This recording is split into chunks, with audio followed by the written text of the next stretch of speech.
Joseph Nye famously defined soft power not as a substitute for military or economic power, but as a useful adjunct to it.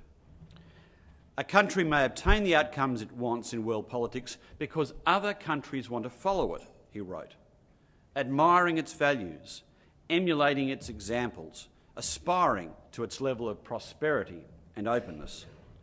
And Nye suggested that one of the ways soft power works is through presenting an attractive culture, ideology and institutions. And international broadcasting as an instrument of soft power is the most efficient and effective way of presenting Australia's culture, ideology and institutions. By representing the values of the Australian people and the Australian way of life, rather than the government's views, the ABC makes the most meaningful contribution to Australia's public diplomacy. That alignment of values is set out in the preface of the ABC's editorial policies, which states, "The ABC is committed to fundamental democratic principles, including the rule of law, freedom of speech and religion, parliamentary democracy and equality of opportunity. And it is through the prism of these values that the ABC regards the world." With commercial media available everywhere, why has the link between public diplomacy and public broadcasting lasted all this time? It's not as though public broadcasters were isolated, for instance, from the outsourcing fever that swept public institutions at the end of the 20th century when many non-core activities came under question.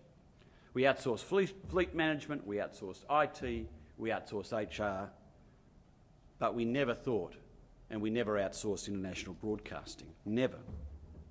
This work has been kept in safe hands for the very good reason that public broadcasters not only have expertise and experience, but the reputation for editorial independence best matches these responsibilities. International broadcasting is not just another department of the media business. It's worth asking if the entrepreneurial talent, daring and risk that give you the edge in commercial media are also the right credentials for the world of public diplomacy.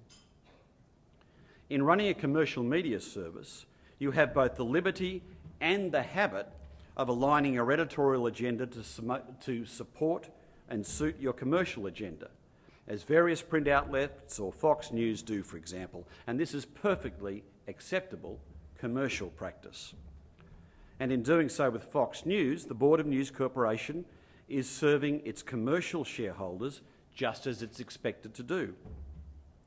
But meanwhile, the board of the ABC is expected to do its duty on behalf of its shareholders, trustees, working in the interests of every Australian.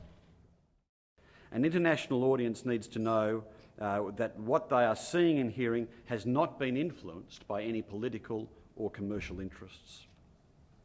The only permissible influences are accuracy, fairness, the free expression of and diversity of views, impartiality, and these just happen to be the editorial values of the ABC itself, for which we're held accountable daily. China, France, Germany and Japan have all introduced additional services in Asia and the Pacific in the past 18 months. Other nations are expanding their services in the regions because this is the site, after all, not just of Australia's strategic and economic interests, but of 21st century power. And everybody wants to be here and everyone wants to have their voice and influence experienced here.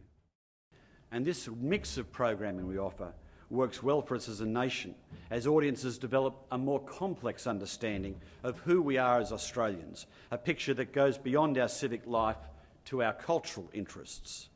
It gives our international neighbours a chance to share in the Australian emotional experience, and that helps build empathy. It creates a goodwill that is beyond the power of government, the goodwill of national spirit.